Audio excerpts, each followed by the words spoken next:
Country music star Kelsea Ballerini has put out the most hauntingly tragic song about feeling like you missed the mark on wanting to have children because you were listening to the most horrifying feminist voices tell you that was a problem for later you. I think it speaks volumes into how lost our society actually is, telling women that we shouldn't want the most basic, instinctual desires of our heart.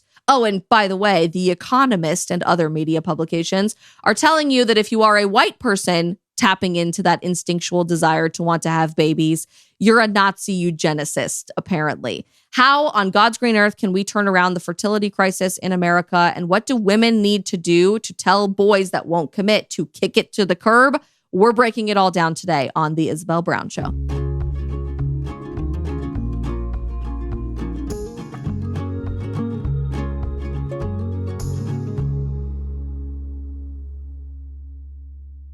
Over the weekend, I'm sitting on my couch, as I do, especially when my daughter is not feeling very well. It's my baby's first time being kind of sick. She's got a cold and was really struggling through the whole weekend, was super lethargic. So we had a very lazy weekend on the couch as a family scrolling through, watching stuff on TV, getting ready for Stranger Things to come back. Finally, feel like it's been 8 million years, but here we are. And as I'm sitting there scrolling through, thinking about, what should we do the show on Monday about? I see the craziest tweet I may have ever seen. And I know I say that every week on the show with whatever we end up talking about, but apparently the media is just deciding to get worse and worse and worse and crazier with every passing day. You guys know I am incredibly passionate about the assault on the family, particularly as it has been packaged to young women, constantly being shoved down our throats that children are going to ruin your entire existence, that you'll never have a job, you'll never have a fun dating life again, you'll never have friends again, you'll never do anything interesting ever again. But as it's progressed, this narrative of never want kids, never want kids, never want kids has escalated to the point that it's just getting insane. Okay? The Economist has decided to cover a conference that ran a couple of weeks ago called NatalCon. I did not know NatalCon was going on. I probably would have loved to attend, actually. Several of my friends spoke at it, including referenced in this article, Jack Posobiec, who was just on the show the other day. And apparently at this conference, The Economist says tech bros and religious conservatives have come together to promote having more babies in the United States of America. The Economist and the rest of the mainstream media apparatus, apparently, is really bothered by this. In fact, they're so uncomfortable by the idea of telling people to have children that is akin to being a Nazi now, apparently. To share this article covering the conference, they tweeted this over the weekend. And just bear with me as I read these words with you together because it's genuinely insane. With Trump and Vance in power, many pro-natalists, people who want you to have babies, believe this is the moment to jumpstart baby making. But some critics see pro-natalism as part of an insidious project to create a whiter America. I'm sorry. What are we doing? So telling you that you should want families and being concerned about the disastrously low birth rate in our country, which, by the way, is wildly ethnically diverse. Let's just maybe remind ourselves of that for a second. Being concerned about that and the mass importation of immigration and migration to make up for it now makes you a eugenicist, I guess. Even though the actual eugenicists in society, those actually trying to create a whiter America, whatever we want to talk about with all of that, are really the people in the abortion industry systematically killing children of color before they are ever even born, but nobody ever wants to talk about that. This article is insane, and I'm going to pull it up for you because that's just the lead-in. Frankly, we could spend 4 hours reading every single word out of this thing, but I want to pick out a couple of key moments for you. First and foremost, the cover art of this being the stork carrying your baby to you wearing MAGA hats. So I guess they're admitting out loud the only people having children are indeed conservatives in this country, which is fascinating, speaks volumes about the two Americas and the two realities that we are really living through right now. Make America procreate again, says the Economist, among the MAGA fertility fanatics. They single out specifically J.D. Vance, kind of at the top of this piece, which I find really interesting. He, in many ways, I think is representing a bigger threat to the media apparatus and to the political establishment than even Donald Trump is. That's why they are regularly attacking J.D. Vance as hyper-masculine, as Catholic, as really vocally in support of the family, as just not right for a presidential figure in the United States of America. Tells me that he very clearly will be our next president. But here's what The Economist had to say. The vice president, J.D. Vance, is at the nexus of the trad tech alliance. As a vocal, what did I say? They attack him all the time for this. As a vocal convert to Roman Catholicism, whose political career was supercharged by Peter Thiel, his former boss, J.D. Vance has been thrilled to make pro-natalism an explicitly MAGA issue. I don't really know that he's done that, to be honest, but let's pretend that he has. Okay, sure. He has criticized prominent Democrats who don't have biological children for being childless cat ladies. I don't know that that has much to do with politics so much as it has to do with miserable, angry millennial feminists trying to drag us all down into the pit of their despair. They say Taylor Swift then pointedly used that phrase in her endorsement of Kamala Harris last year. I guess they're not keeping up with the fact that Taylor Swift's own fan base is pissed at her in the last few weeks for making songs about, wanting to have children. Let's not forget a few seconds ago, the entire internet was ablaze with hatred for Taylor Swift making a song saying she wanted the whole block to look like Travis Kelsey. And people were saying that was advocating for white supremacist babies. Interesting. I guess the Economists aren't Swifties, so they don't listen to this stuff. Regardless, J.D. Vance, they say, has made a point of saying in his first public address as vice president that he wants more babies in the United States of America. I was there in the crowd that was at the March for Life. It was amazing. Trump, in turn, has declared himself the fertilization president and recently unveiled a plan to offer a discounted fertility drug opportunity through Trump RX, which is the administration's direct-to-consumer website for pharmaceuticals, due to launch next year. We haven't covered that on the show yet. I do plan to cover it very, very soon, so stay tuned on all of that.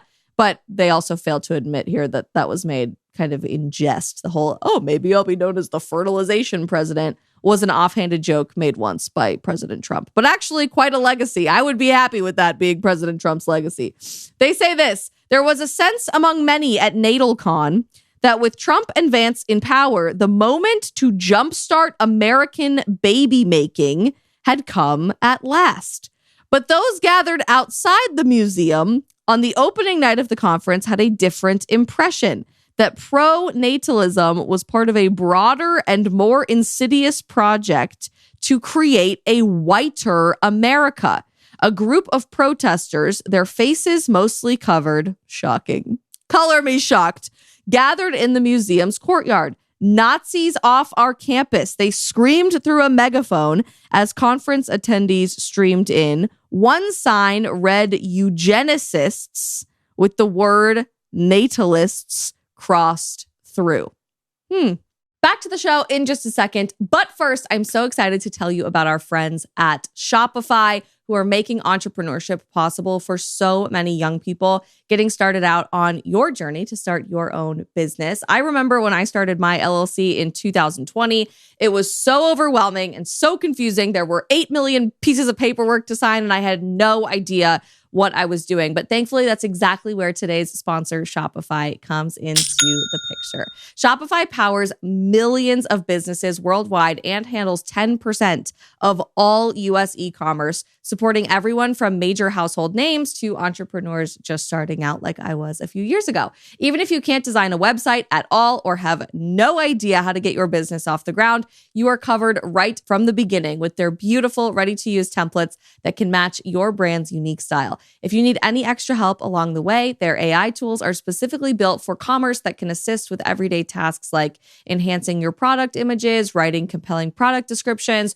or even generating discount codes for you to use. If you're worried that people haven't heard about your business yet, Shopify makes it so simple to find your customers through easy-to-run email and social media campaigns that help to get your name out there. And if you ever get stuck or you ever have any questions, you are never alone. Their award-winning customer support team is available 24/7 to share advice and help guide you through any challenges that you might face. You can turn your big business idea into with Shopify on your side. Sign up for a $1 per month trial and start selling today at shopify.com/Isabel. Go to shopify.com/Isabel. Again, I would just like to take a second to point out the fact that this is wild irony, insane irony. You can't even make this up. The people calling you a eugenicist because you are a white person wanting to have a baby are the same people that celebrate, champion, take to the streets to try to defend the literal eugenics of the abortion industry and groups like Planned Parenthood that were started in tandem with the American Eugenics Society to try to weed out the less desirable populations from our society. The irony of calling a white person a eugenicist for wanting to have children, while you, regardless of your skin color, post all over your social media and take to the streets and claim that you are the one championing human rights by saying it's more compassionate for, I don't know, a baby with a disability to be killed instead of being born because you don't want them to suffer. It's more compassionate for Black children in New York City, in particularly in low-income areas, to be aborted rather than be born into a life of potential poverty, which happens all the time, by the way. If you are a Black baby in the womb in New York City today, you are less likely to be born than you are to be aborted. That's eugenics, just in case we need the refresher. But instead, they're calling you a eugenicist for wanting more children to have happy, beautiful, thriving families if your skin color happens to be white. I mean, this is a direct translation of what this article means. And you saw this in the tweet, obviously, but you also saw it here in the article. They don't want anyone to procreate. Let's be honest. That's why they believe so strongly in the abortion industry. But they especially don't want white people in America to have babies. Could you imagine for just half a millisecond putting this tweet out about literally any other demographic group? Any other demographic group. Could you imagine calling Black people eugenicists for wanting to have Black babies? No? Yeah, me neither. Because we have normalized and completely accepted anti-white racism in this country because we have convinced ourselves and gaslit ourselves into believing that it's impossible to be racist against white people. But that's exactly what this article is. It is racist against white people. And it's disgusting. And it has no place in an actually enlightened or progressive society. But hey, as long as it's about white people, who the heck cares?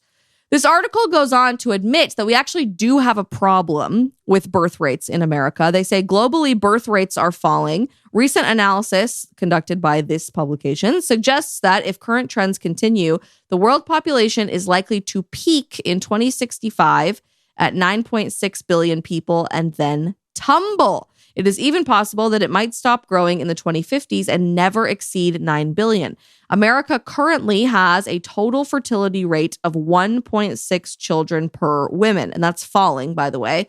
This also is not necessarily the generally widely accepted number here. There's a lot of different studies that would tell you it's even lower.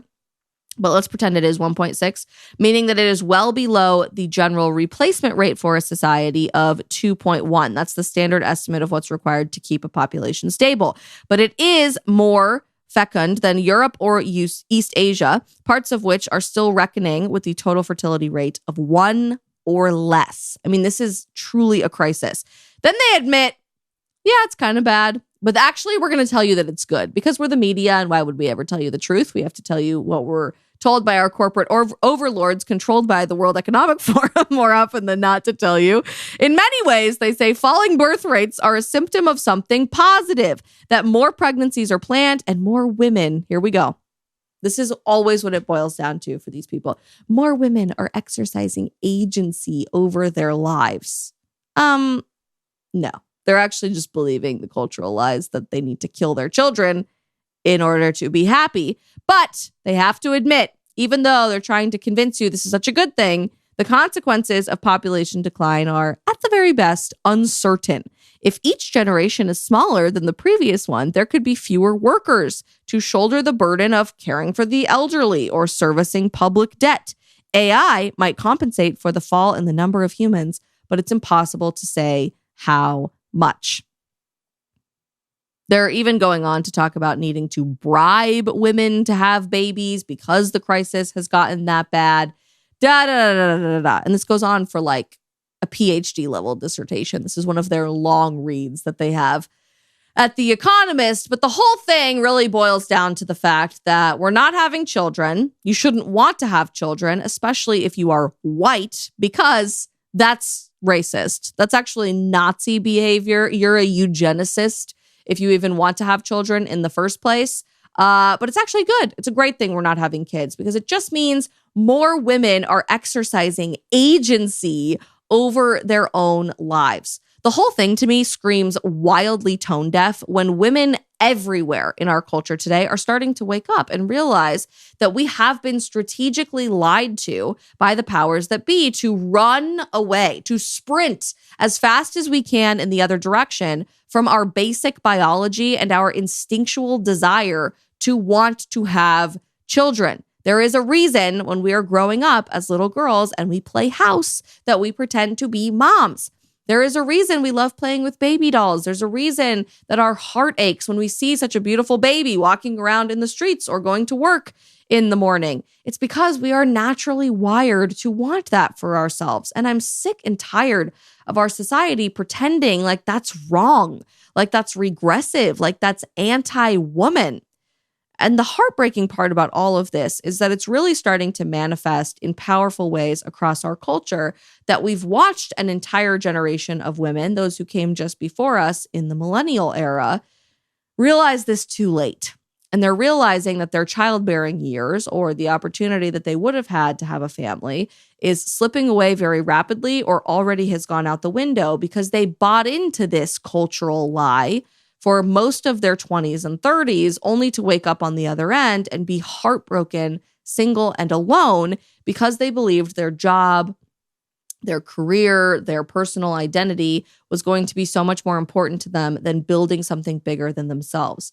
Ironically, also over the weekend, as this piece from The Economist dropped, Kelsea Ballerini came out with a new song. I actually really love Kelsea Ballerini's music. I've been listening to her for a very long time. We don't agree on a whole lot politically, but that's okay. I do love her music. Kelsea Ballerini's new song that's part of, I believe, a 6-song EP that's supposed to drop in the next few days, but this single already came out, is called I Sit in Parks. And generally speaking, is about feeling like you are running out of time to have children, feeling like you should have maybe prioritized that earlier in your life, and buying into all of these cultural lies that we talk about all the time here on the show and in my content. If you've been following along on my Instagram, you'll know I am in the holiday season earlier and earlier, last year and this year especially. Maybe it's the first time mom thing, I don't know. But did my Christmas tree go up the morning after Halloween? Yes, it did. And for the rest of us who aren't as psychotically insane as me, the holiday season may not be here, but is already right around the corner. I know. The shopping lists, the travel plans, the parties, the millions of other things to do start piling up really, really fast. It is so easy to feel like Advent is just one long sprint instead of a time to slow down and prepare our hearts for the coming of Jesus Christ. But what if this year looked a little bit different? What if instead of getting caught up in the chaos, we actually learned to find peace right in the middle of it? That's exactly what my friends at Hallow are inviting us to do this Advent season. They have launched a powerful reflection series called Pray 25, Be Still. It's all about learning how to pause, to find quiet in the noise of the world, even for just a few minutes a day, and reconnect with God. Because let's be honest, we scroll a whole lot more than we pray. We rush more than we rest, and we wonder why we feel anxious and disconnected. Through Hallow's Pray 25 challenge, you'll meditate on Psalm 46, Be still and know that I am God. You'll hear reflections from the Read of God and the ruthless elimination of hurry. Two beautiful reminders that slowing down isn't lazy, it's actually holy. You'll also walk through the real story of Christmas, not the picture-perfect version that we see online or in our favorite Christmas movies, but the true one, full of uncertainty, faith, and trust in God's plan. If you've been craving a whole lot more peace in your life, more purpose, and more time to actually hear God's voice in your day-to-day walk, this is your sign. You can go to hallow.com/Isabel right now for 3 months free on the #1 prayer app in the world. This first verse is powerfully haunting. I sit in parks, it breaks my heart because I see just how far I am from the things that I want. And it's a family. She wants a family. Dad brought the picnic. Mom brought the sunscreen. 2 kids are laughing and crying on red swings. Oh, God. Maybe it's because I am a mom and I'm just really, I don't know. Maybe I'm just emotional and hormonal about everything right now, but that hits. We look about the same age, but we don't have the same Saturdays. Oh, that's powerful, honestly. Oh, here we go. Here's the chorus. Did I miss it? By now, is it a lucid dream? Is it my fault for chasing things that a body clock doesn't wait for? My career doesn't care. My career doesn't care. Oof, I did the damn tour. It's what I wanted. What I got, I spun around. It's what I wanted and what I got. I spun around and then I stopped and wonder if I missed the marks. Oh, God. This second verse hits so much harder than even the first one. So I sit in parks, sunglasses dark, and I hit the vape. How many young women do I see doing this all the time, actually? Hallucinate a nursery with Noah's Ark. Then I lay on a blanket and she's watching this family. God damn it, he loves her. I wonder if she wants my freedom like I want to be a mother. My heart is like actually broken for this woman. But she says, Rolling Stone says I'm on the right road, so I refill my Lexapro. Keep taking pharmaceutical drugs to cope with the fact that I'm alone and miserable. And I'm just reflecting on the fact that I should not have listened to the best advice that every single person in my life gave me, that all of the industry experts gave me, that all of the pro-woman feminists gave me. She sings the chorus one more time. I sit in parks, checking benchmarks. Taryn, I'm wondering if that's maybe a friend's baby, is due in June, but my album is due in March. The response to this song is really interesting to me because you would think that she, Kelsea Ballerini, at 32, almost 33 years old, represents the vast majority of early 30-year-old women. That she did what you're supposed to do, that she chased the career, she did all the right things, she's young and beautiful and dating supermodel type boyfriends in Chase Stokes, da-da-da-da-da-da. But the comments on this speak to the fact that this song deeply, deeply resonated with people, with other young women who feel like they were fed the exact same lie shoved down their throats and now are waking up on the other side of this to realize that they are heartbroken and miserable. YouTube's actual account said crying over this song, screaming about the album, feeling all the feels. Tony says, what a vulnerable song. I've never had this experience. Baby fever is a foreign concept to me. I wonder why. But I could feel it for you just listening to this. This is so poignant. Samantha says, as a single girl in her 30s, I have never related to a song more. Sarah, this song absolutely wrecked me in the best way possible. Ashley, Kelsey, this made me cry. I know this feeling all too well. Thank you for putting this into words and sharing it with the world. April, I'm 33 and dearly hoping to be married and be a mom someday.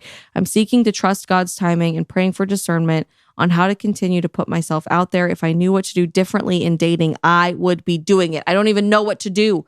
I'm doing everything that everybody is telling me to do, and I'm still alone and miserable and lonely. I'm wanting a bigger purpose in my life.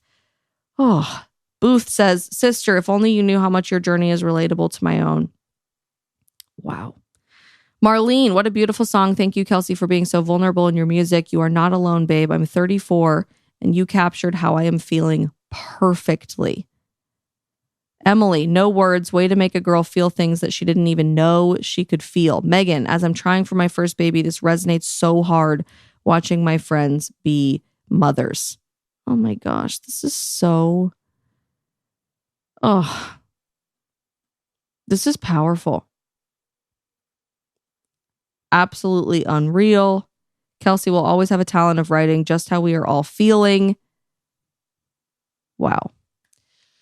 Interestingly, part of the response to Kelsey's song here is also acknowledging the fact that she got divorced when she was 29 years old. Kelsey was married in her early to mid 20s and ended up getting divorced from her then husband, Morgan Evans, when she was 29 a few years ago. I believe this happened in 2022. And right after her divorce, she appeared on the infamous Call Her Daddy podcast with Alex Cooper. And there's a specific snippet of this podcast that people are referencing in the fact that she has now, 3 years later, written this song feeling like I missed the boat on having children, that I think is important for us to zoom in on here for a second. She said, the moment I think it being the operative term for her marriage to Morgan Evans was over, I was realizing I wasn't ready for kids. And that is a fundamental difference. I don't know if I want kids at all or not, but that was something that we had talked about early on in our marriage. And that was something that I was changing on. So not even relatively that long ago, just 3 years ago at 29, when you feel like you have all the time in the world, Kelsea Ballerini was asking herself, do I even want kids? I'm certainly not ready for them right now. Enjoy your 20s. Do the young and wild and crazy thing. I don't even really want to be married anymore. I'm just going to go be me, be free, be liberated, be what we call an empowered woman in society today. And in just 3 years, from 2022 to 2025, from age 29 to 32, you saw such a substantial difference in this beautiful young woman going from, I don't even think I ever want kids, to now writing a poignantly, hauntingly beautiful song about feeling like you missed the mark because you listened to what the Rolling Stones of the world were telling you, that everything's going great, that you're on top of the world, that there's nothing that could make you happier. But when you see families out in public, you have a gut punch saying, I want that for myself. Why didn't I pursue that when I had an easier opportunity to? I don't think Kelsey has missed the boat by any means. She's only 32 years old. But she is a perfect case study of what's happening to millennial women and what is sure to happen to the women of Generation Z if we are not woefully serious about turning things around and dramatically changing the cultural narrative around children like yesterday. Because believe it or not, the oldest ones of us are starting to push 30, believe it or not, which is scary. Back to what really matters, family on the show today in just a second. But first, I have a game for you. True or false, incognito mode makes you invisible on the internet. The answer, shockingly, is false. Even in incognito mode, your internet service provider, your mobile network provider, and your Wi-Fi network administrators, like your school, your boss, or your parents, can still see every single website that you visit. That is where ExpressVPN comes in. ExpressVPN protects your privacy by rerouting 100% of your traffic through secure encrypted servers, preventing third parties from seeing your browsing history. ExpressVPN hides your IP address, making it extremely difficult for anyone to track what you are doing online. It is super easy to use. Just open the app, click one button, and you are protected. Plus, it works on all of your devices, whether you're on your phone, your laptop, or your tablet, so that you stay private wherever you go. show. If you want even more anonymity, they offer an additional dedicated IP service with zero knowledge design, meaning not even ExpressVPN can track your IP address back to you. It is no wonder why ExpressVPN is rated #1 by top tech reviewers like CNET and The Verge, so that you know it is trusted by the experts. Securing our family's personal information online, especially what we're doing when we research for the show and our personal data, our home address, and so much more, has never been more important, especially in the last 8 weeks. For my family than it is right now, which is why we love ExpressVPN. We use it every single day, and it has been a total game changer for cybersecurity to protect our family and our home. You can secure your online data today and do the same thing for your loved ones by visiting expressvpn.com/Isabel. That's expressvpn.com/Isabel to find out how you can get up to 4 extra months. Again, one more time, that is expressvpn.com/Isabel. Getting married, wanting to get married, listening to the influences of the world tell you that that's not a good thing, and then wrestling with that is the outset of this journey for so many women. And what we've seen play out with millennial women in particular is that they have gotten married, on the off chance that they do. Most of the time they don't, but they have gotten married. Then once they're married, they start re-listening to all of those influences of the world saying, yeah, I don't really want to have a family after all anyway.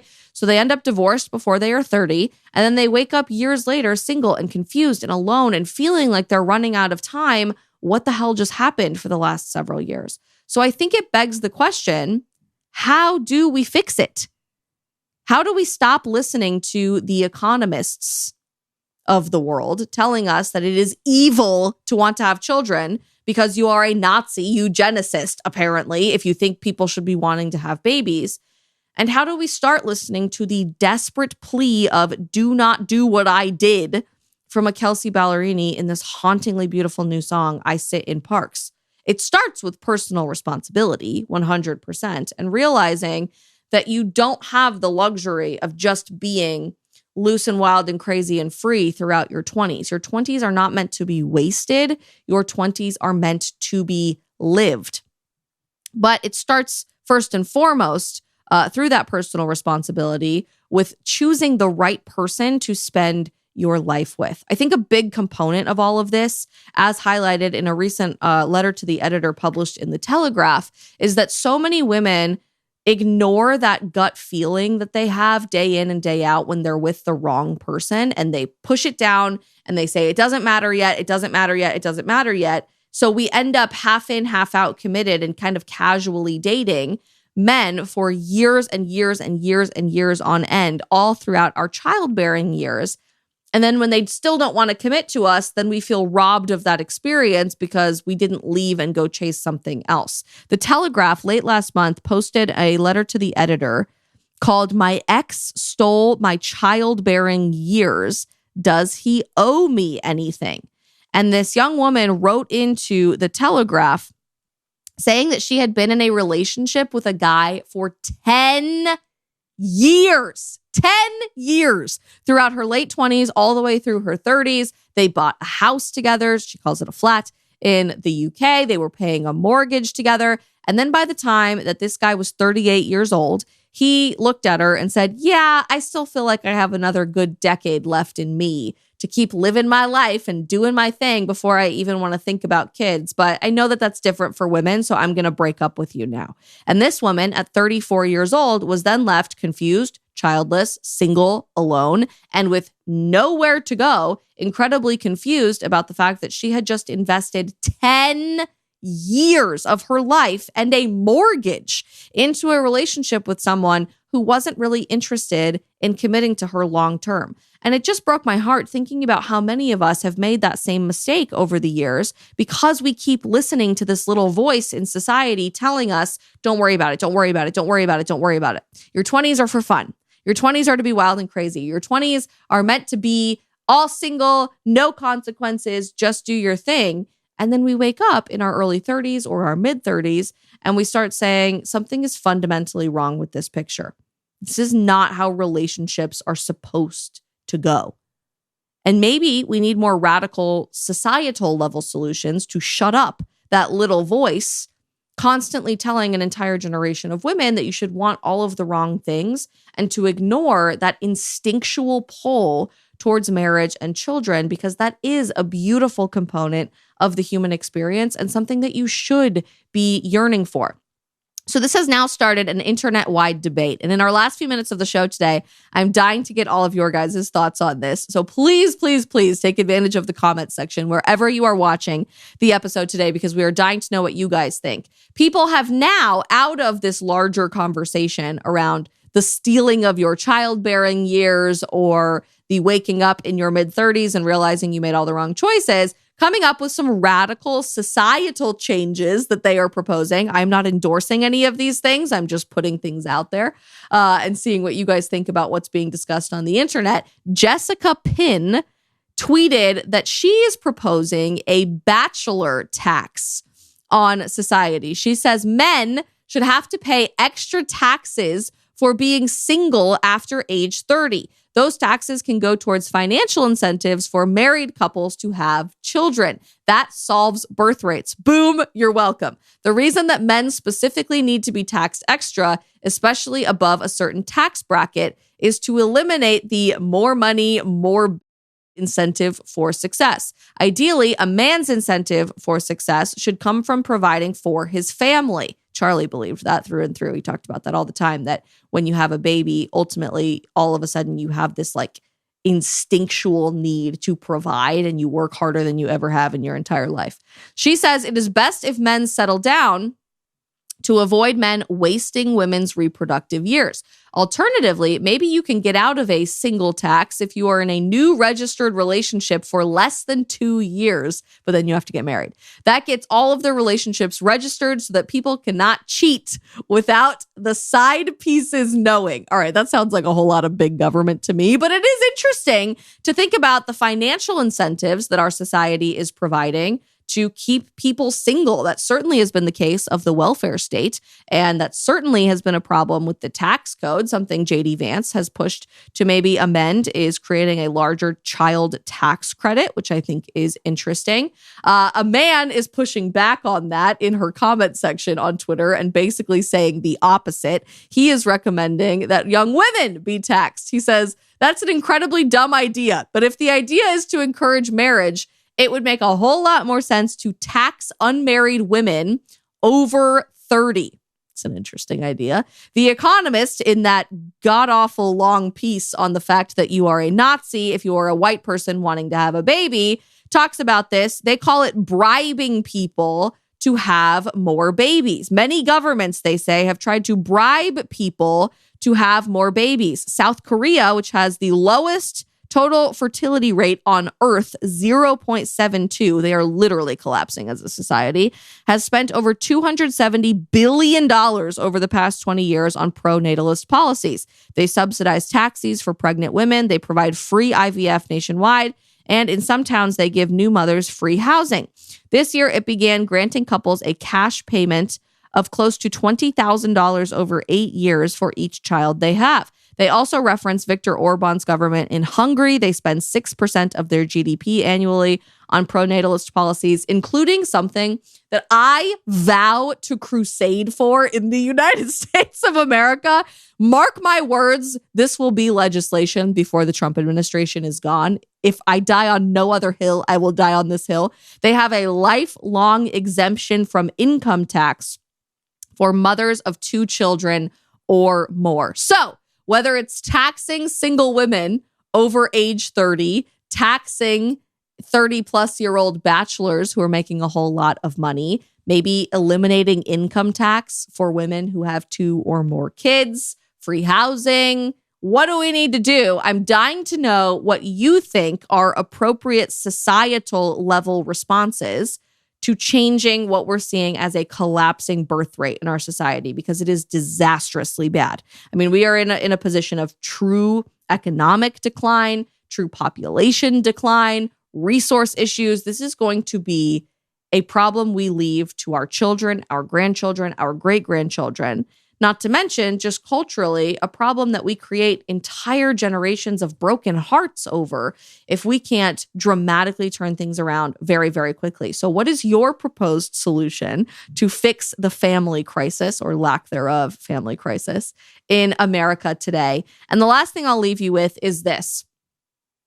I, like most young women, before I met my husband, did the thing.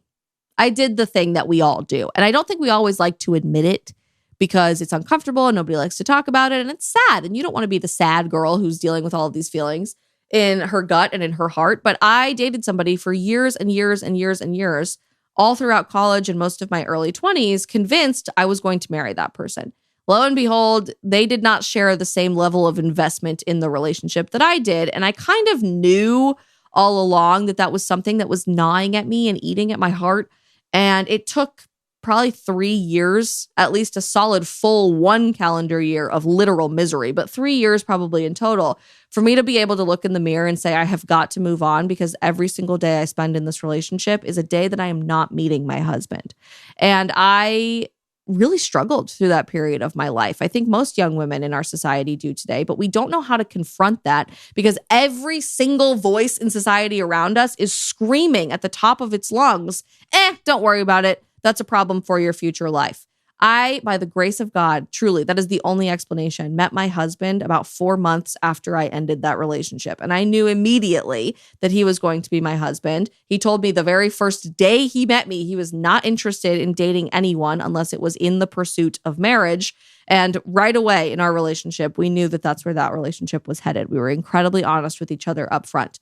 So, big sister, because I am a big sister of 3 girls in our family. I'm the oldest of 3. Friend to friend, sister to sister, advice person to whoever needs to hear this.